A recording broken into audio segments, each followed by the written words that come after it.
마구 꿈꾸는 교회 성도 여러분, 안녕하세요. 오늘 정말 가슴 따뜻해지는 시간으로 여러분을 초대하려고 하는데요.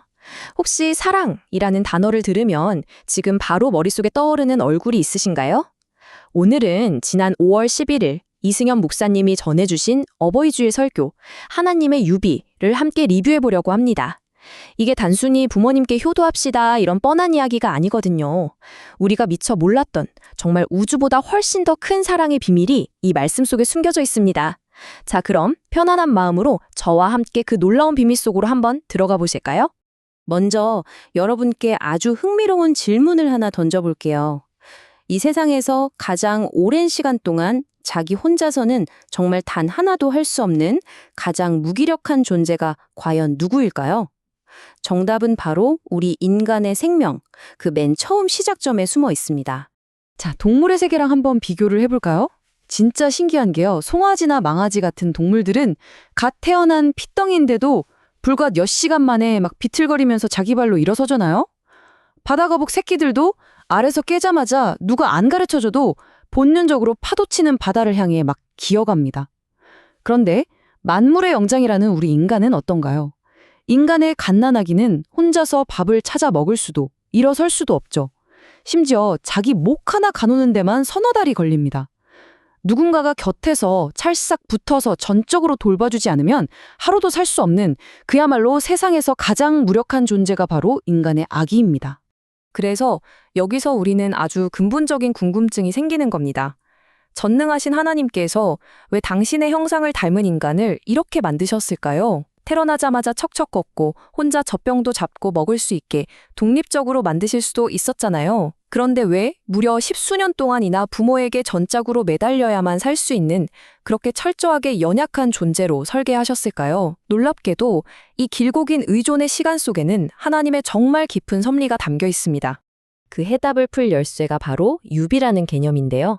유비가 뭐냐 하면 눈에 보이지 않는 영적인 진리를 우리가 시청각적으로 딱 보고 깨달을 수 있게 곁에 두신 일종의 그림자 같은 겁니다.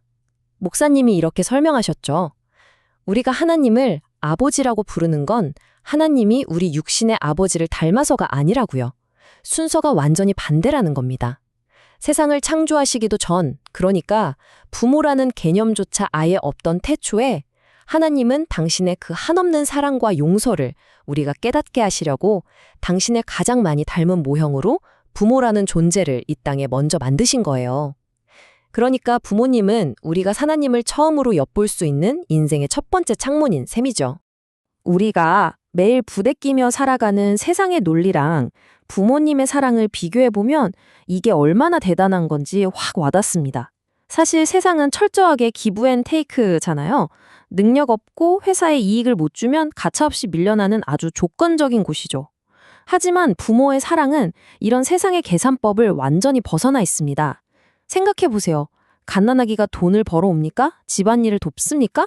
아니잖아요. 하루 종일 먹고 자고 싸고 우는 게 전부입니다. 밤낮이 바뀌어서 엄마 아빠 진을 쏙 빼놓기 일쑤죠. 세상 기준으로 보면 솔직히 가장 쓸모없는 상태인데 부모는 그 무력한 존재를 온 마음을 다 바쳐서 사랑합니다. 정말 비논리적이죠. 스바냐 3장 17절에 이런 아름다운 말씀이 있습니다. 그가 너로 말미암아 기쁨을 이기지 못하시며 너로 말미암아 즐거이 부르며 기뻐하시리라. 아기들이 허공 보고 의미 없이 그냥 씩 웃는 베넷짓 한번 하면 온 가족이 동영상 찍고 난리가 나잖아요. 객관적으로 보면 그냥 아기일 뿐인데 부모 눈에는 세상을 다 가진 것처럼 예뻐 미치는 겁니다. 하나님이 모든 부모의 마음속에 그 비논리적일 만큼 놀라운 사랑의 시스템을 심어두셨기 때문이에요. 부모가 아기를 보면서 기쁨을 주체하지 못하는 그 표정이 바로 연약하고 부족한 우리를 바라보시는 하나님의 얼굴과 똑같다는 뜻입니다. 자, 여기서 분위기를 살짝 바꿔서 여러분 자신에게 한번 이 질문을 던져보시겠어요? 여러분이 오늘 이 자리에 이렇게 번듯한 어른으로 앉아 있기까지 평생 살아오시면서 도대체 몇 번이나 용서를 받았기에 여기까지 무사히 올 수 있었을까요? 성경에서 베드로가 예수님께 묻잖아요. 7번 용서하면 될까요? 하니까 예수님이 무려 70번씩 7번이라도 해라 하셨죠. 계산하면 490번인데 목사님은 이게 단순한 수학 공식이나 우리가 지켜야 할 율법적 의무가 아니라고 강조하십니다. 이건 우리의 생존, 바로 실존에 대한 이야기라는 거예요. 우리는 이렇게 셀 수 없이 그야말로 무한히 용서를 받아야만 겨우 살아남을 수 있는 참 연약한 존재라는 걸 뜻하는 겁니다. 이승현 목사님이 설교 중에 아주 빵 터지는 현실 에피소드를 하나 들려주셨는데요. 아들만 셋을 키우셨잖아요. 기저귀를 딱 열 때마다 아들들이 아빠 얼굴에 기가 막히게 오줌 물총을 쐈다는 거예요. 처음엔 얼굴에 정통으로 맞았는데 나중에는 샥 피하는 기술까지 생기셨대요. 한번 상상해 보세요. 만약 다 큰 어른이 남의 집 거실에 와서 오물을 투척했다. 바로 경찰 부르고 난리 나겠죠. 그런데 갓난아기가 1000번, 10,000번 기저귀에 실례를 해도 부모는 아이고 우리에게 예쁜 짓 했네 하면서 웃으면서 닦아줍니다.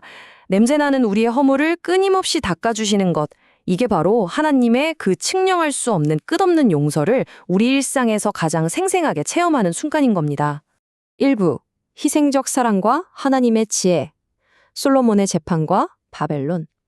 자, 그럼 성경 역사의 중요한 순간들의 이 엄청난 희생적 사랑이 어떻게 나타났는지 한번 살펴볼까요? 열왕기상에 나오는 그 유명한 솔로몬의 재판 다들 잘 아시죠?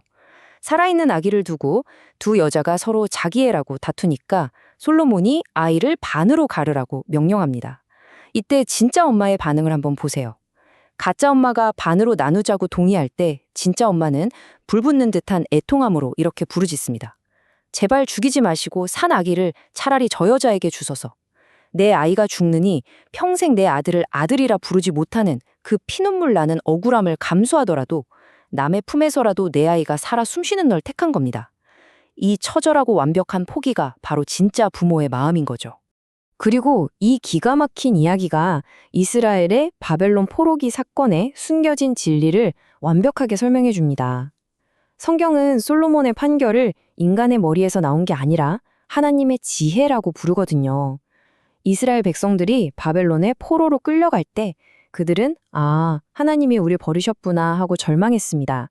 고대 사회에서 자기 백성이 포로로 끌려간다는 건 하나님이 바벨론의 신한테 졌다는 치명적인 모욕을 뜻하거든요.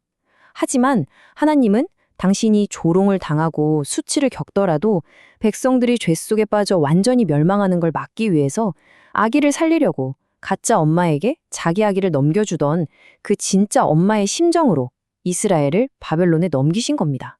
바로 이스라엘의 영혼을 살려내기 위해서 말이죠. 이 사실을 깨닫고 나면 이사야 49장 15절 말씀이 완전히 새로운 울림으로 다가오실 겁니다. 여인이 어찌 그 젖먹는 자식을 잊겠으며 그들은 혹시 잊을지라도 나는 너를 잊지 아니할 것이라. 창자가 끊어지는 고통을 참아내면서까지 자식을 살리려는 그 뜨거운 어미의 마음이 바로 우리를 향한 하나님의 사랑입니다.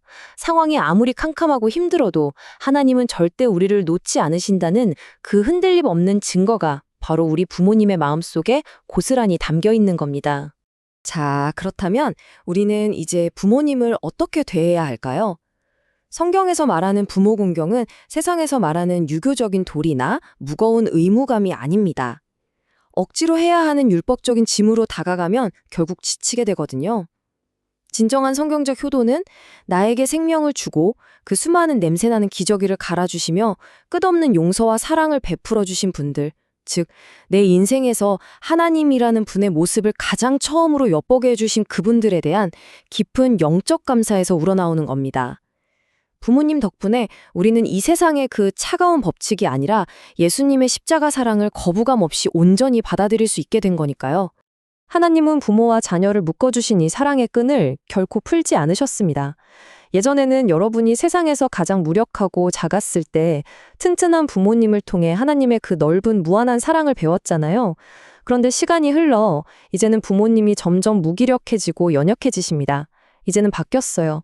하나님의 은혜와 십자가 사랑을 깊이 깨달은 훌쩍 큰 여러분이 도리어 그 작아지신 부모님께 하나님의 따뜻한 사랑과 긍휼을 반사해서 보여드릴 차례입니다. 어린 시절 부모님이 내게 하나님을 보여주셨듯 연약해지신 우리 부모님은 지금 나를 통해 하나님의 사랑을 보고 계실까? 이번 한 주간 이 깊고 묵직한 질문을 가슴에 품고 살아보시면 어떨까요? 함께 해주신 마곡 꿈꾸는 교회 성도 여러분, 진심으로 감사합니다. 다음 설교 리뷰에서도 은혜롭고 따뜻한 말씀으로 다시 찾아뵙겠습니다.